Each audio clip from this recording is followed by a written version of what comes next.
Selamat datang para peserta seminar diseminasi budaya positif. Selamat siang. Sebelum acara dimulai, marilah kita bersama-sama memanjatkan puji syukur kehadirat Allah Subhanahu wa Ta'ala, karena rahmatnya pada hari ini kita bisa berkumpul bersama di ruangan tercinta ini. Yang saya hormati Bapak Kepala Sekolah SD Negeri 6 Sima, Bapak Abdul Wahid Saputra SPDSD. Yang saya hormati Bapak dan Ibu Guru SD Negeri 06 Sima yang berbahagia. Berikut saya bacakan susunan acaranya. Yang pertama pembukaan, yang kedua menyanyikan lagu kebangsaan Indonesia Raya, yang ketiga sambutan, keempat kegiatan seminar, yang kelima tanya jawab dan umpan balik, keenam kesimpulan dari kegiatan, yang ketujuh penutup. Bapak Ibu yang saya hormati, untuk acara pertama yaitu pembukaan, marilah kita buka acara dengan bacaan basmalah bersama-sama.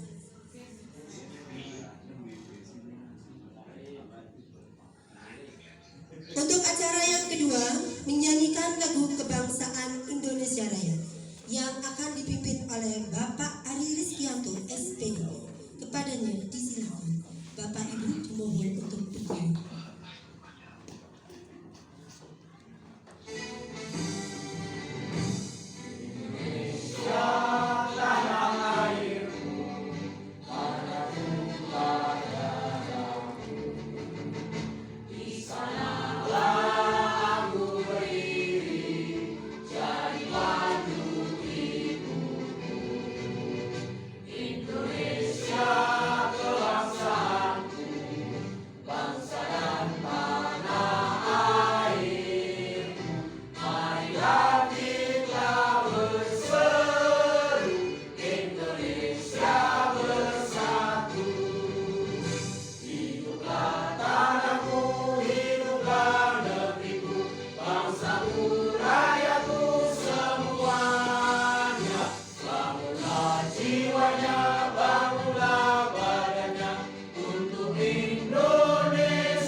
Hadirin disilakan duduk kembali.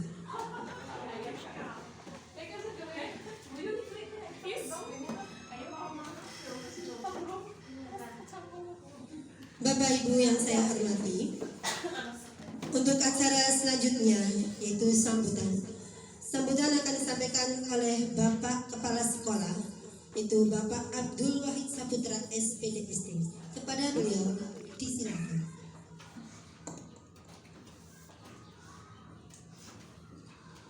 Bismillahirrahmanirrahim. Assalamualaikum warahmatullahi wabarakatuh. Waalaikumsalam. Alhamdulillahirabbil alamin. Wa bihi nasta'inu ala asyhadu an la ilaha illallah wa asyhadu anna Muhammadan abduhu wa rasuluh. Allahumma sholli wa sallim wa barik ala sayyidina Muhammadin wa ala alihi wa sahbihi wa sallam. Ya, saya hormati narasumber Ibu Mutmainah CGP Angkatan 11. Juga yang saya banggakan teman-teman kami Dewan Guru SDN 06 Sima. Alhamdulillah pada pagi hari ini kita dapat bertemu dalam kegiatan di seminar budaya positif yang nanti akan disampaikan oleh narasumber kita, yaitu Ibu Mutmainah selaku CGP Angkatan 11. Selanjutnya tak lupa kita sholawat dan salam kita aturkan kepada junjungan kita Nabi Agung Muhammad SAW. Semoga kita tergolong umatnya. Bapak Ibu yang saya hormati, sekolah pada saat ini disoroti oleh seluruh pemerhati, kaitannya dengan pemerhati pendidikan. Kaitannya dengan pemerhati pendidikan ini diharapkan ada perubahan positif untuk meningkatkan kualitas baik literasi maupun numerasi. Bapak Ibu yang saya hormati, kaitannya dengan budaya positif ini nanti akan disampaikan berupa kemampuan kompetensi trik-trik maupun cara-cara tertentu yang dapat digunakan untuk membina atau meningkatkan kualitas pembelajaran Bapak Ibu di kelasnya masing-masing. Maka kami ucapkan selamat mengikuti kegiatan diseminasi budaya positif pada pagi hari ini dengan baik, dengan lancar, dapat dipahami, dapat diterapkan di kelas masing-masing. Saya ucapkan selamat mengikuti dan sambutan saya cukupkan saja. Akhirul kalam. Wabillahi taufiq wal hidayah. Assalamualaikum warahmatullahi wabarakatuh.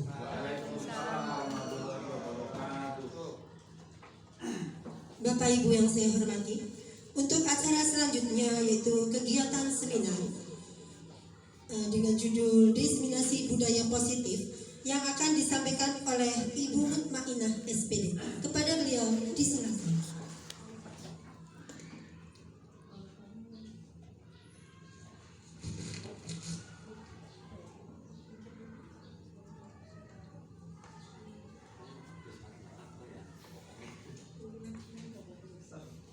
Terima kasih kepada Anita Riniati selaku pembawa acara di acara diseminasi hari ini.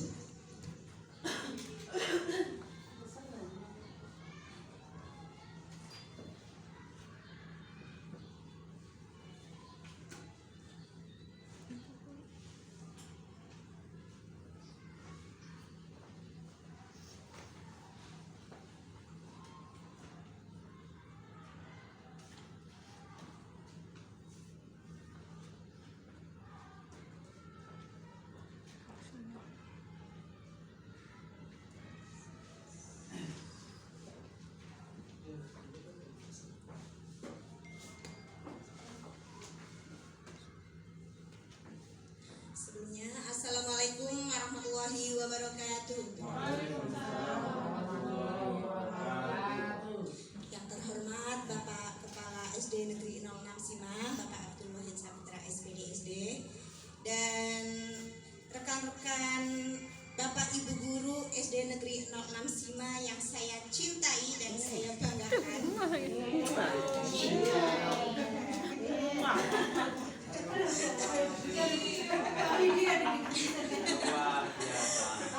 Terima kasih kepada Bapak Ibu Guru yang siang hari ini sudah menyempatkan waktu di acara diseminasi budaya positif, yaitu saya sebagai calon guru penggerak angkatan 11 alhamdulillah sudah menyelesaikan modul 1 Bapak Ibu, dan alhamdulillah sangat banyak sekali ilmu yang sudah saya dapat.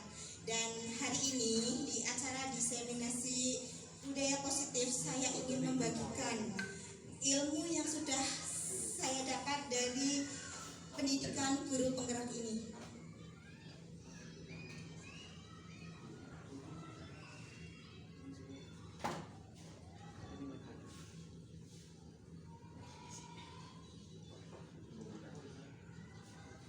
Sebelum masuk ke materi diseminasi kali ini, Bapak Ibu, saya ingin kita melakukan ice breaking terlebih dahulu. Gimana Bapak Ibu, masih semangat? Oke, alhamdulillah. Kalau begitu saya mohon Bapak Ibu guru berdiri semua, dan saya minta untuk bapak-bapaknya jadi satu ya, jangan campur dengan ibu-ibu. Nah, wanita sini sebelah sini, sebelah kiri. Jangan Pak, nggak boleh. Ini kita mau melakukan ice breaking yang sangat menyenangkan sekali Bapak Ibu ya, terutama Bu Kaji Isna sama Pak Darmojo. Bu Kaji mau di depan sendiri, di depan sendiri. Dan saya ingin bapak-bapak di sini berbaris ya, Pak Darmojo. Kuatan Pak, kuatan Pak.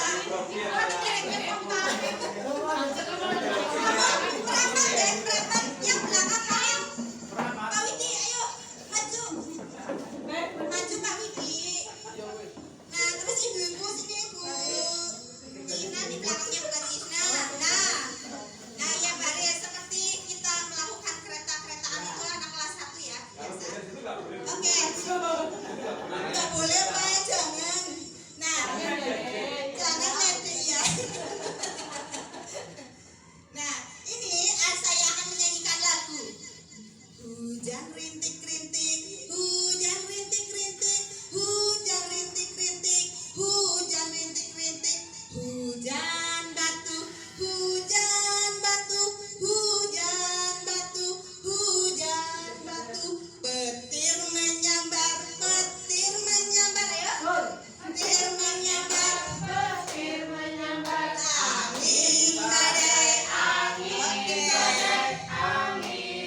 Bapak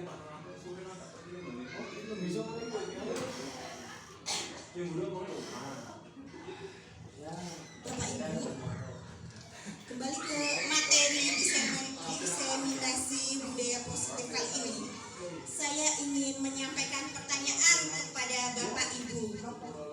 Apabila Bapak Ibu setuju dengan pernyataan saya ini, silakan angkat tangannya. Yang misalkan tidak setuju, silakan tangan Bapak Ibu seperti ini. Pernyataan yang pertama, pemberian hukuman dapat mendisiplinkan siswa. Setuju apa tidak, Bapak Ibu? Silakan, monggo berpendapat. Tidak setuju? Ada yang setuju? Silakan, tidak apa-apa, Bapak Ibu. Tidak ada yang salah. Semuanya benar. Setuju. Ada yang setuju? Ada yang tidak setuju? Oh, di sini banyak yang tidak setuju. Oke. Pernyataan yang kedua, yaitu pemberian hadiah dapat meningkatkan prestasi siswa. Setuju apa tidak? Silakan angkat tangannya yang setuju. Oke, terima kasih Bapak Ibu. Yang tidak setuju? Oh ya, terima kasih. Yang ketiga, guru harus memberikan solusi, yaitu ketika murid-muridnya ada masalah ya. Ya. Setuju? Oke, setuju. Oke, setuju. Iya. Mengatasi masalah dulu. Akhirnya mana pegadaian? Dan pernyataan yang keempat, yang terakhir ini, guru berperan sebagai teman bagi siswa. Setuju apa tidak? Silakan kalau setuju angkat tangannya. Oke, terima kasih. Sebagai teman bukan kita kali. Berarti teman kira ya apa-apa. Pak Guru, kamu ada di sampai. Kali ini kita akan yaitu kita akan meningkatkan positive mindset.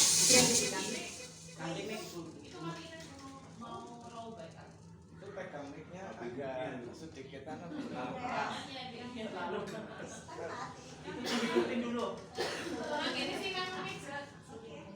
Cara pegang mic-nya salah gitu. Pegangnya kurang mesra. Yes. Positive mindset nih ya Bapak Ibu ya. Positif sekali. Positive mindset, pola pikir yang positif, yang baik ya. Apa itu budaya positif? Budaya positif itu perwujudan dari nilai-nilai atau keyakinan universal yang diterapkan di sekolah.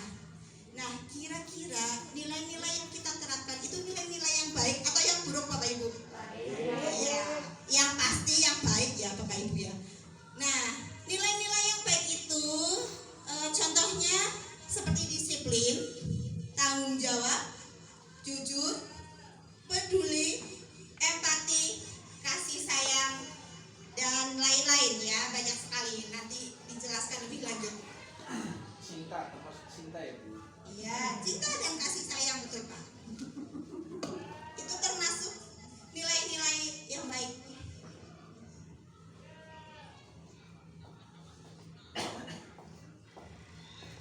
Di modul ini kita akan mempelajari konsep inti atau strategi untuk menciptakan budaya positif.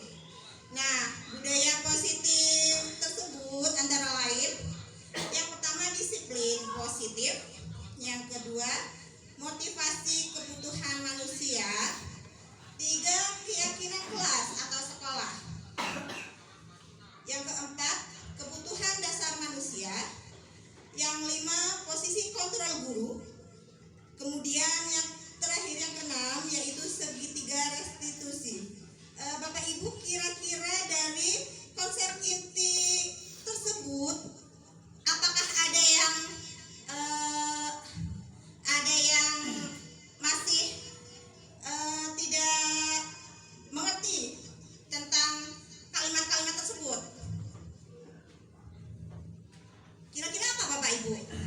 yang belum dimengerti, yang masih semuanya. Disiplin positif. Motivasi. Nomor 5. Nomor 5, posisi kontrol guru nanti kita bahas Pak. Tenang saja, nanti ada. Nanti ada Pak. Nanti poinnya saya jelaskan. Posisi kontrol guru ya, Bu. Iya, posisi kontrol guru. Laku.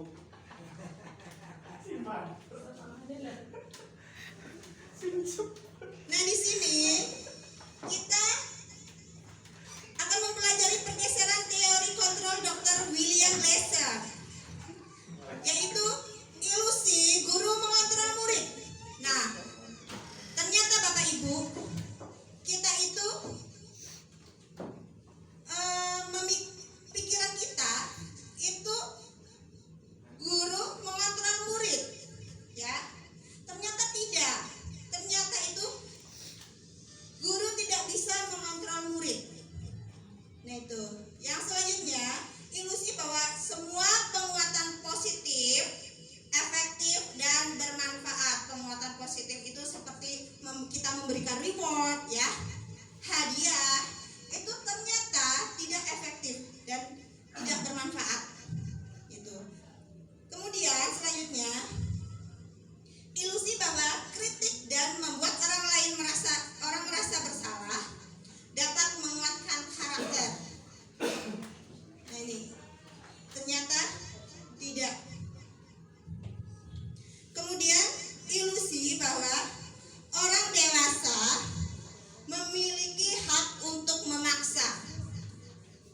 Dan sebenarnya kita tidak bisa memiliki hak untuk memaksa Bapak Ibu, ya.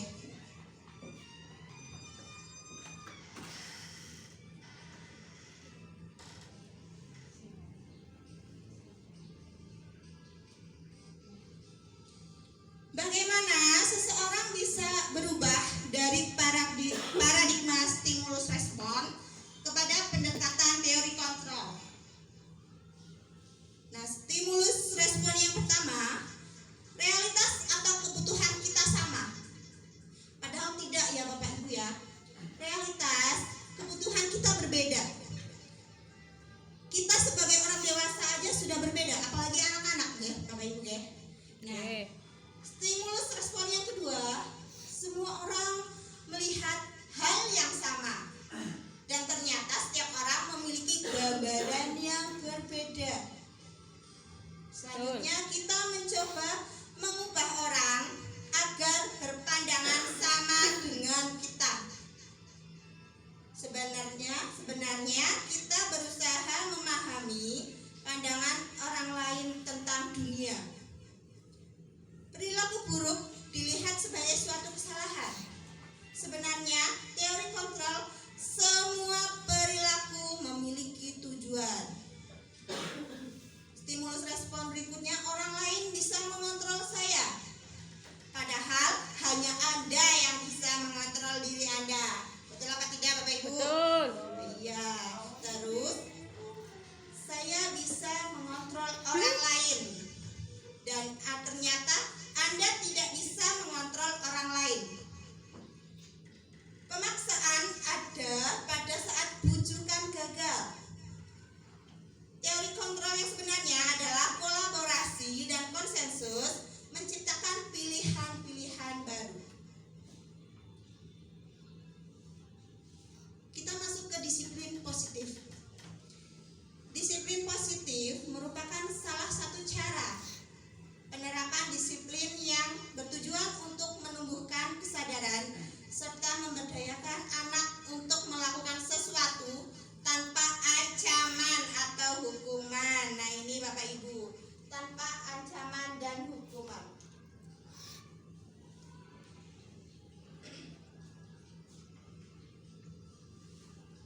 Bapak Ibu, saya ingin bercerita. Didengarkan ya Bapak Ibu ya, sambil dirasakan. Dirasakan Mbak Widi. Pak Widi, berceritalah sebelum diceritakan. Ceritain indah. Cerita yang indah sekali. Pada suatu hari ada seorang ibu yang ingin berbelanja ke sebuah toko.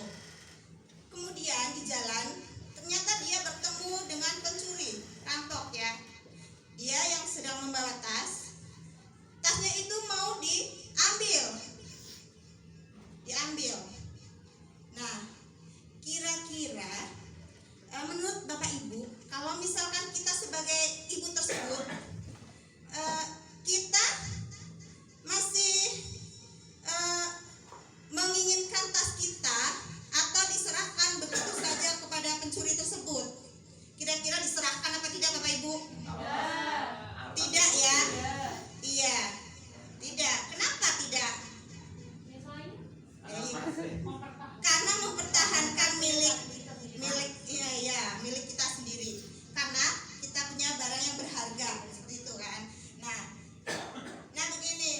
Nah, kontrol diri yang Bapak Ibu punya itu kira-kira tas yang misalkan mau dicuri diserahkan sesuai dengan kontrol diri sendiri atau kontrol orang lain? Iya kan? Iya, kontrol diri sendiri ya Bapak Ibu ya. Nah itu kontrol diri sendiri itu yang akan kita tekankan pada disiplin positif kali ini. Karena disiplin muncul dan tumbuh dari diri sendiri, bukan dari luar atau orang lain. Tidak ada ancaman hukuman. Nah ini Bapak Ibu, biasanya kalau kita mendengar kata disiplin, biasanya yang terpintas pasti hukuman, ya kan? Atau ancaman. Ternyata tidak Bapak Ibu. Di modul ini kita mengenal nilai-nilai kebajikan universal. Dan nilai-nilai kebajikan universal itu ada pada profil pelajar Pancasila. Kalau yang ini pasti Bapak Ibu tidak asing, karena ini sudah jadi makanan kita sehari-hari ya Bapak Ibu ya. Nah, profil pelajar Pancasila itu ada beberapa, yaitu beriman, bertakwa kepada Tuhan Yang Maha Esa dan berakhlak mulia, berkebinekaan global, bergotong royong, kreatif, bernalar kritis, dan mandiri. Nah ini kita sudah melaksanakannya setiap hari di kelas ya Bapak Ibu ya. Sekarang kita akan mempelajari tentang 3 motivasi perilaku manusia. Yang pertama, motivasi menghindari ketidaknyamanan atau hukuman. Yang kedua, mendapat imbalan atau penghargaan. Kemudian menghargai diri dan menjadi diri yang mereka inginkan. Kira-kira Bapak Ibu, dari ketiga motivasi perilaku manusia ini, kira-kira yang mana yang biasa Bapak Ibu lakukan?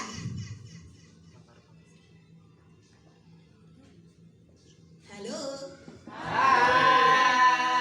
Kira-kira yang mana yang Bapak Ibu sering lakukan dari 3 motivasi ini? Menghindari ketidaknyamanan atau hukuman. Iya, menghindari ketidaknyamanan atau hukuman. Daripada Nah, dihukum. dari kita itu tidak ada yang ingin dihukum, ya.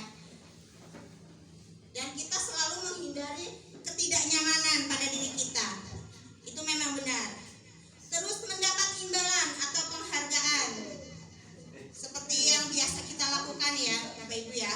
Kita biasa berangkat pagi, ya kan? Berangkat pagi agar kita mendapat penghargaan, ya kan? Penghargaannya apa? Nah, kita bisa sama murid kita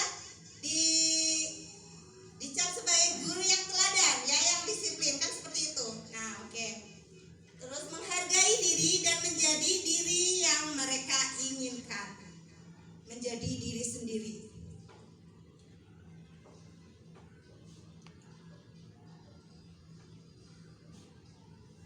Bapak Ibu di sini, bapak-bapak, Dalam.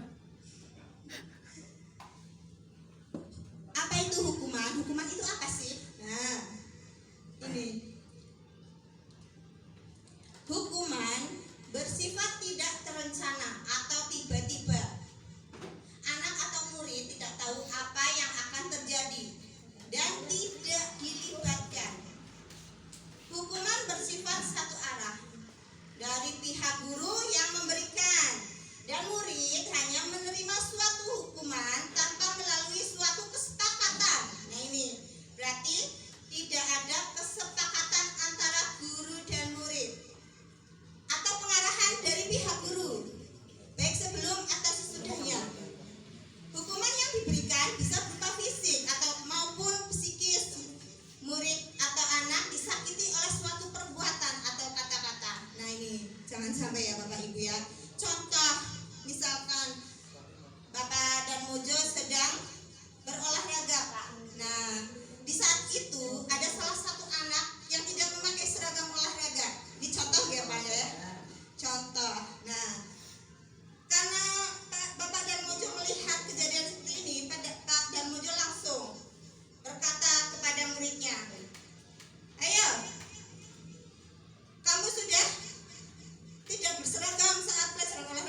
konsekuensi itu sudah disepakati bersama.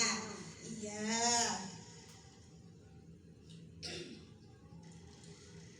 Minum dulu guru. Ingat Pak. Umumnya bentuk-bentuk konsekuensi dibuat oleh pihak guru atau sekolah dan murid sudah mengetahui sebelumnya konsekuensi yang akan diterima bila ada pelanggaran. Nah ini pada konsekuensi murid tetap dibuat tidak nyaman untuk jangka waktu pendek. Berarti kalau jangka waktu pendek Bapak Ibu, berarti kira-kira murid bisa melakukan hal yang sama atau tidak? Bisa, iya, karena konsekuensi itu dibuat tidak nyaman untuk jangka waktu pendek saja. Ya, berarti bisa jadi murid-murid Bapak Ibu melakukan kesalahan yang sama. Ya. Nah, sekarang restitusi. Apa itu restitusi?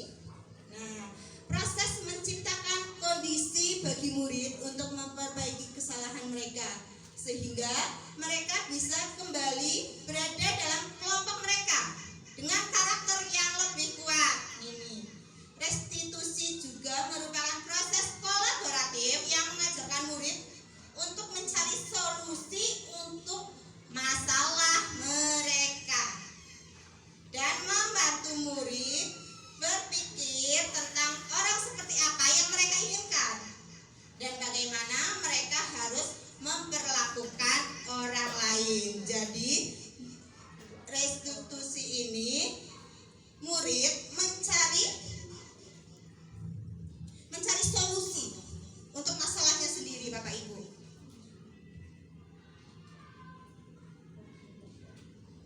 Nah Bapak Ibu, ini ada beberapa permasalahan yang ada di dalam sekolah. Nah, silakan Bapak Ibu jawab. Ini termasuk hukuman atau konsekuensi. Yang pertama, mencatat 100 kali di dalam buku kalimat. Saya tidak akan terlambat lagi karena terlambat sekolah. Kira-kira ini hukuman atau konsekuensi Bapak Ibu? Nah, sekarang yang kedua, lari mengelilingi lapangan basket 2 kali karena terlambat hadir di sekolah. Hukuman. Oke, next. Membersihkan coretan yang dibuatnya di meja tulis. Konsekuensi. Selanjutnya, murid diminta untuk push up 15 kali karena tidak menggunakan masker ke sekolah. Hukuman, oke. Menggantikan kertas tugas teman yang telah dicoret-coret. Hukuman atau konsekuensi? Konsekuensi, oke. Denda. Kado sepang ya.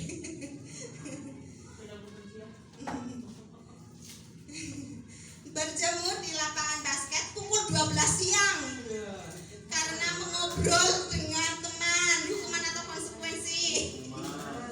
Yang selanjutnya, murid diminta bertelanjang kaki sepanjang hari karena tidak menggunakan sepatu warna hitam sesuai peraturan sekolah. Hukuman atau konsekuensi? Ya. Membersihkan tumpahan air di meja tulis karena tersenggol pada saat belajar. Kira-kira hukuman atau konsekuensi? Oke. Yang terakhir, kehilangan 10 menit jam istirahat untuk mengerjakan tugas karena terlambat datang dan tertinggal pelajaran. Konsekuensi. Coba kita lihat.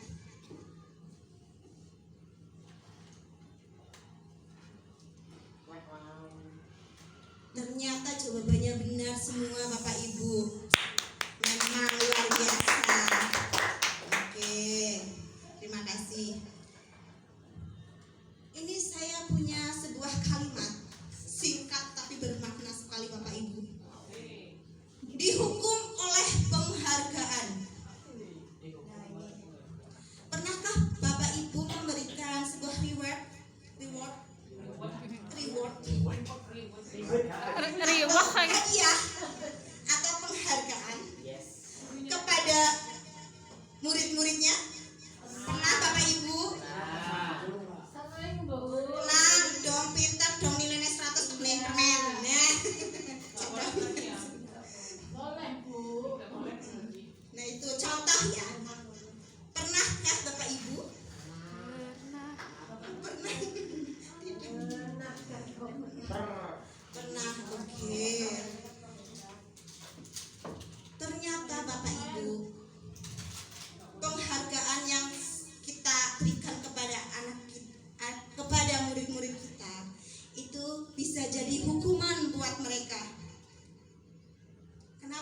karena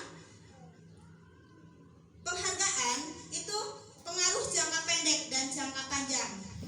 Nah ini Bapak Ibu. Terus penghargaan tidak efektif. Penghargaan merusak hubungan. Kok bisa merusak hubungan? Iya, karena di antara mereka pasti di hati mereka, kenapa aku nggak dikasih hadiah sama Bu Guru?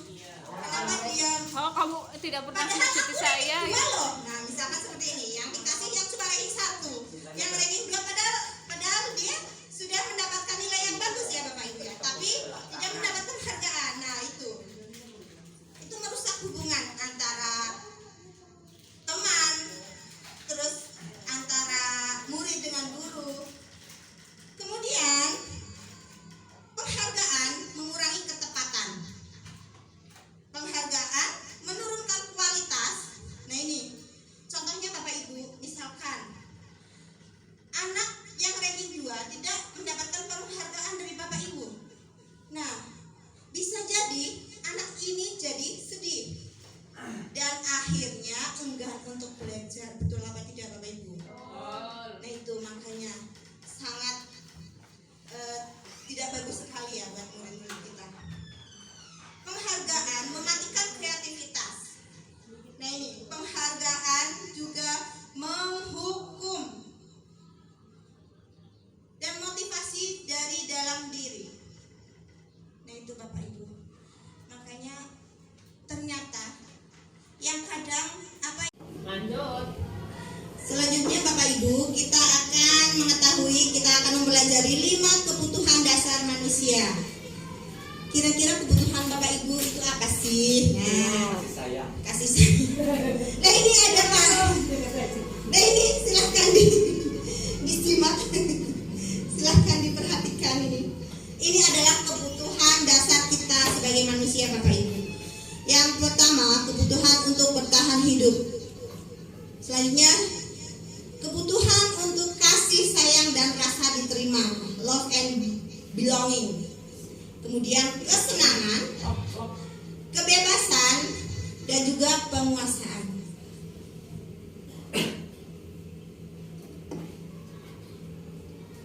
Berikutnya kita akan mempelajari tentang keyakinan kelas.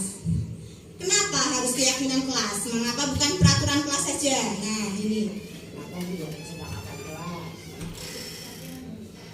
keyakinan kelas. Mengapa bukan peraturan kelas? Nah, keyakinan kelas lebih diprioritaskan bagi peserta didik di kelas daripada peraturan kelas, karena keyakinan dapat memotivasi diri seseorang dari dalam sehingga dapat budaya positif.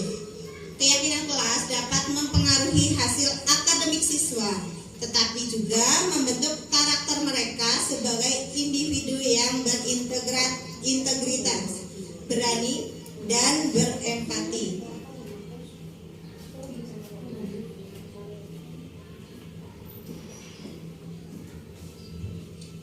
Pembentukan keyakinan kelas. Keyakinan kelas bersifat lebih abstrak daripada peraturan yang lebih rinci dan konkret. Keyakinan kelas berupa pernyataan-pernyataan universal. Pernyataan keyakinan kelas senantiasa dibuat dalam bentuk positif.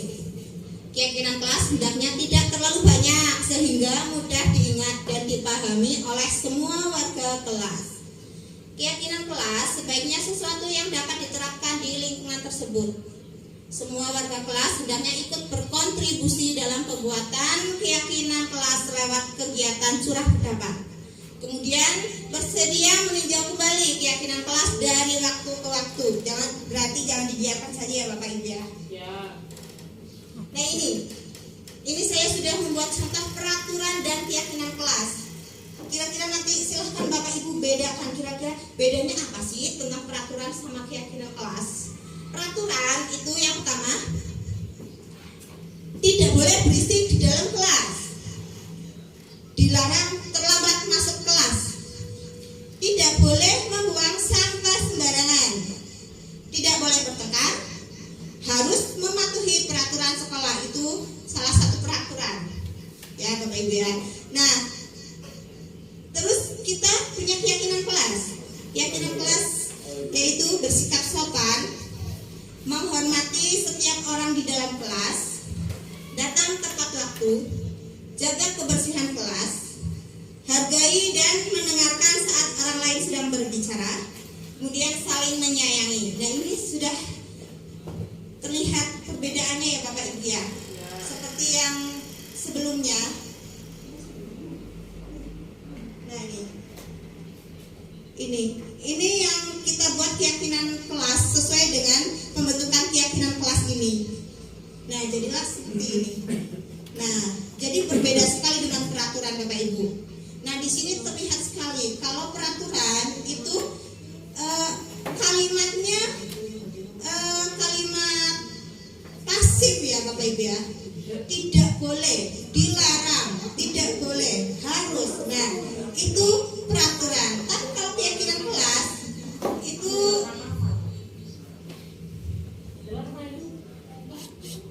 dibentuk dalam bentuk positif. Nah, ini bersikap sopan, menghormati setiap orang di dalam kelas, datang tepat waktu dan lain-lain ya Bapak Ibu ya.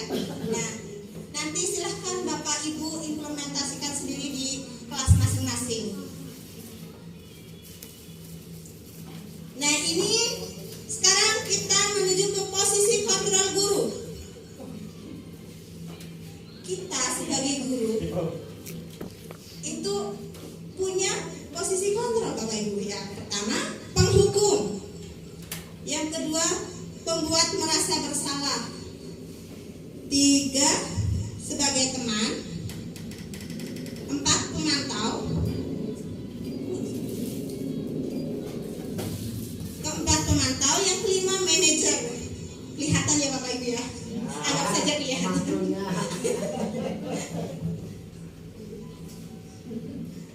Nah, Bapak Ibu, kira-kira selama Bapak Ibu guru di dalam pembelajaran, di dalam kelas, posisi Bapak Ibu guru itu sebagai apa? Penghukumkah? Pembuat merasa bersalah terhadap murid? Atau teman? Atau pemantau? Atau sebagai manajer? Semua. Semuanya di Tergantung situasi, Bu. tergantung situasi. Oke Bruno. Tergantung mood. Tergantung mood maminya.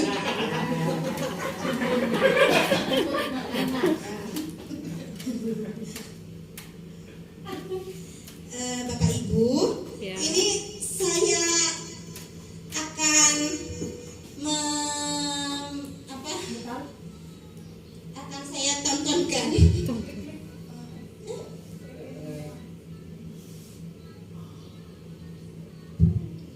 Ini adalah tentang 5 posisi kontrol kita sebagai guru.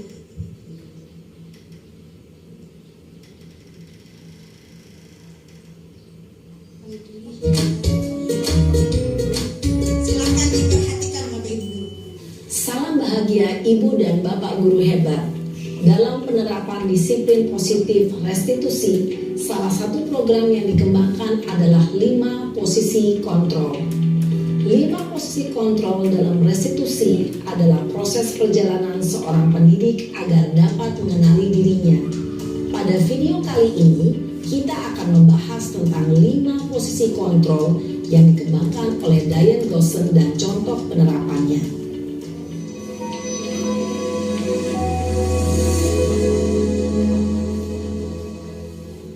5 posisi kontrol itu adalah 1. Posisi penghukum. 2. Posisi pembuat merasa bersalah. 3. Posisi teman. 4. Posisi pemantau atau monitor. Dan 5. Posisi manajer. Untuk lebih memahami kelima posisi tersebut, mari kita saksikan kasus Naren yang terlambat hadir 20 menit di sekolah dan melihat bagaimana kelima posisi kontrol dalam menghadapi masalah tersebut.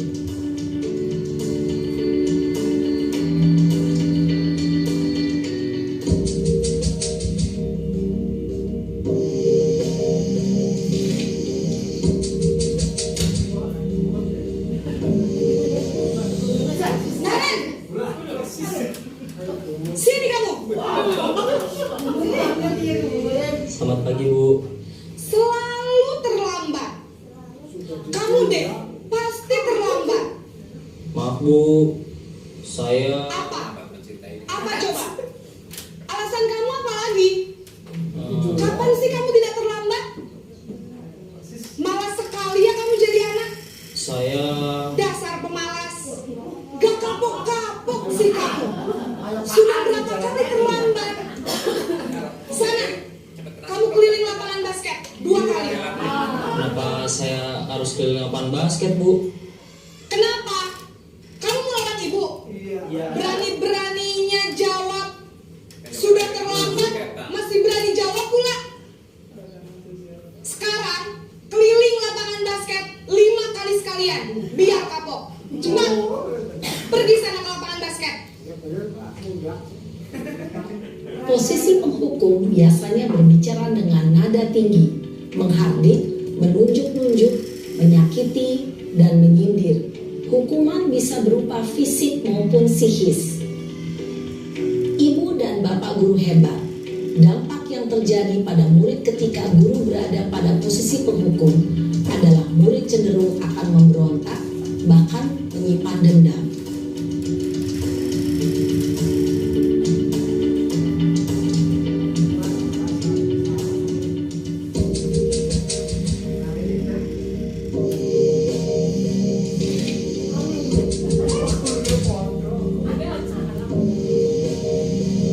Naren,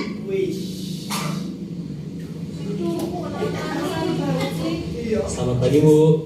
Naren, kamu kenapa terlambat lagi, nak? Ya Tuhan, Naren, kamu senang ya bikin ibu susah ya? Kalau kamu terlambat lagi, nanti ibu yang ditegur bapak kepala sekolah, nak. Disangka ibu tidak bisa membina kamu. Duh, gimana ini? Maaf, Bu. Duh Gusti Naren, kamu suka ya kalau ibu ditegur bapak kepala sekolah? Iya, kenapa? Terus sekarang ibu harus tulis apa ini di buku absen? Ini kamu sudah sering terlambat loh. Ibu harus apa coba?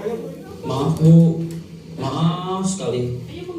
Ya sudah, lain kali jangan bikin ibu susah lagi ya nak ya. Ibu tidak akan kuat lagi kalau kamu begini terus. Bisa jantungan kalau ibu ditegur.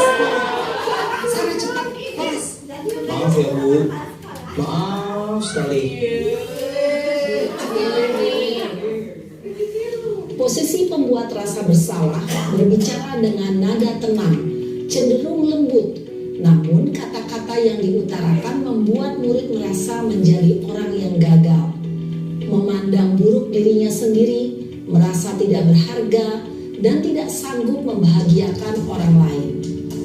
Ketika guru mengambil posisi pembuat rasa bersalah, murid akan menganggap dirinya yang bersalah dan ia akan menyimpan emosi negatif tersebut di dalam dirinya.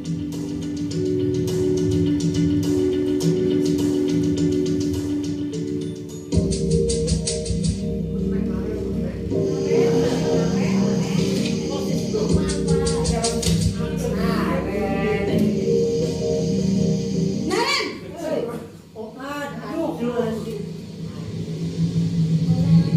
Selamat pagi, Bu. Wah, sudah jam berapa ini, Naren? Ya sayang. Iya, Bu. Tadi ibu saya lupa bangunkan saya, Bu. Kamu malah menyalahkan ibu kamu. Kamu bukannya anak yang larinya paling kencang. Kok terlambat sih? Iya, Bu. Saya memang terlambat bangun tadi. Jadi, biarpun saya lari kencang, tetap gak kekejar, Bu. Ya sudah sana. Nanti lain kali larinya lebih kencang lagi ya. Biar gak terlambat lagi. Bikin seneng ibu. Demi ibu. Bisa kan? Bisa lah, Bu. Ya sudah sana masuk kelas. Ibu beresin urusan absen kamu. Kamu ini ada-ada saja. Dalam posisi teman, guru berbicara dengan nada suara ramah, akrab, cenderung bersenda gurau untuk menjaga suasana tetap santai. Murid akan merasa senang, aman, dan akrab dengan guru.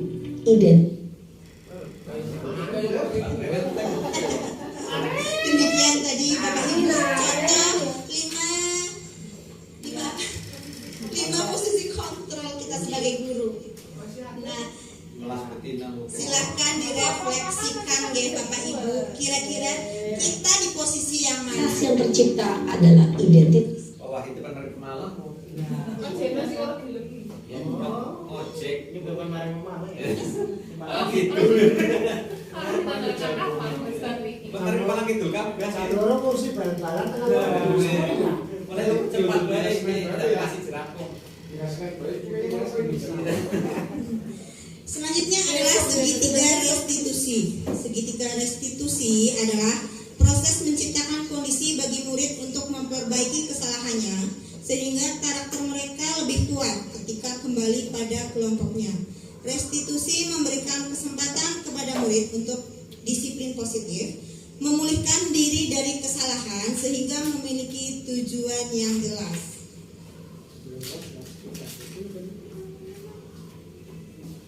Nah, ini contohnya Bapak Ibu. Nah, tahap segitiga restitusi yaitu menstabilkan identitas, validasi tindakan yang salah, kemudian menanyakan keyakinan. Ini Pak Darmojo kemarin nanya restitusi apa sih Bu? Nah ini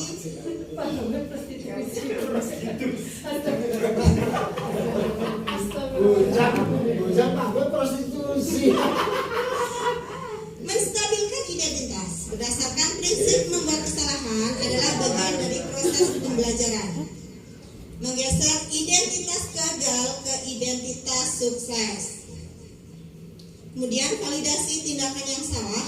Pertama, berdasarkan prinsip setiap perilaku berupaya memenuhi suatu kebutuhan tertentu. Guru akan bergeser dari pemikiran stimulus respon menjadi proaktif. Mengenali dan mengakui kebutuhan murid akan memperbaiki hubungan dengan murid. Kemudian menanyakan keyakinan. Murid akan diberi pertanyaan-pertanyaan bermakna untuk memunculkan motivasi secara intrinsik. Mampu mengaitkan keyakinannya dengan tindakan yang salah. Nah, ini kemarin Bapak Ibu, saya mendapatkan kasus, yaitu salah satu murid saya, Cika, itu menyiramkan air ke teman-temannya. Jadi mereka basah kuyup. Dan membuat teman-temannya basah kuyup itu terus gaduh sehingga saya masuk kelas. Kemudian saya bertanya pada Cika, melakukan pertanyaan, kenapa Cika? Apa yang terjadi? Kemudian ternyata Cika menjawab, saya itu guru diejek sama teman-teman saya. Nah ternyata mengapa Cika melakukan menyiram air ke teman-temannya, karena teman-temannya juga nakal ke Cika. Seperti itu, dan saya melakukan restitusi dan alhamdulillah Bapak Ibu, ternyata hasil restitusi itu sangat bagus sekali buat anak didik kita, dan semoga Bapak Ibu bisa mengimplementasikannya nanti di setiap pembelajaran. Barangkali ada yang mendapatkan masalah. Oke. Demikian Bapak Ibu, dan kesimpulan kegiatan diseminasi kita kali ini yaitu penanganan kasus yang dilakukan guru dengan menggunakan pendekatan segitiga restitusi. Diharapkan guru dapat memposisikan dirinya sebagai manajer dengan mengajukan pertanyaan-pertanyaan bermakna yang membuat murid menjadi lebih mandiri, percaya diri, dan tanggung jawab. Terima kasih. Begitu tadi Bapak Ibu diseminasi yang saya laksanakan hari ini, dan berikutnya saya kembalikan kepada Ibu Anita Yuniati. Terima kasih Ibu Mbak Indah SPD. atas paparan yang sangat informatif dan inspiratif. Bapak Ibu yang berbahagia, untuk acara selanjutnya itu kita masuk pada tanya jawab dan umpan balik. Perlu diketahui untuk pertanyaan dibuka hanya untuk 2 sesi saja. Bagi yang mau bertanya, disilakan. Ini sama. Batin.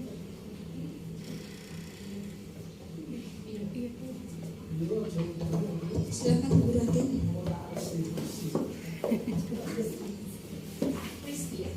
Assalamualaikum warahmatullahi wabarakatuh.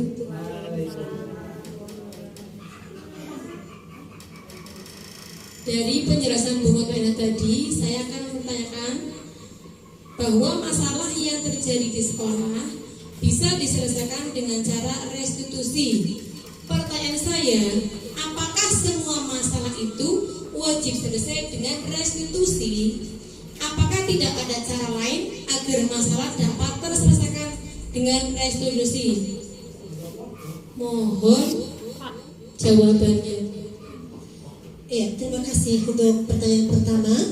Kita tampung dulu pertanyaannya, Ibu Mut.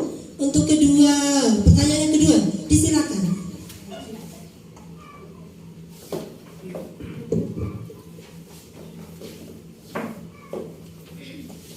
Assalamualaikum warahmatullahi wabarakatuh. Izin bertanya, Ibu Mut. Ya. Tadi sesuai dengan penjelasan tentang restitusi ya Bu. Jika murid sudah mendapatkan restitusi, apakah sudah tidak perlu lagi mendapat konsekuensi dari aturan atau kesepakatan kelas yang sudah dibuat? Itu saja pertanyaan dari saya Ibu. Assalamualaikum warahmatullahi wabarakatuh. Terima kasih Bu Ertina Widiawanti SPD atas pertanyaannya. Pertanyaan sudah cukup 2 saja karena waktu sudah cukup siang. Untuk jawaban kami serahkan kepada Ibu Mutmainah SPD. Silakan. Terima kasih kepada Bapak Ibu atas pertanyaannya dan izin menjawab. Pertanyaan yang pertama, pertanyaan dari Guru Artin, restitusi itu tidak selalu tepat untuk semua kasus. Segitiga restitusi itu tidak bisa menyelesaikan masalah secara tuntas, khususnya untuk pelanggaran berat. Contohnya kekerasan, karena hal ini diperlukan intervensi yang lebih tegas lagi.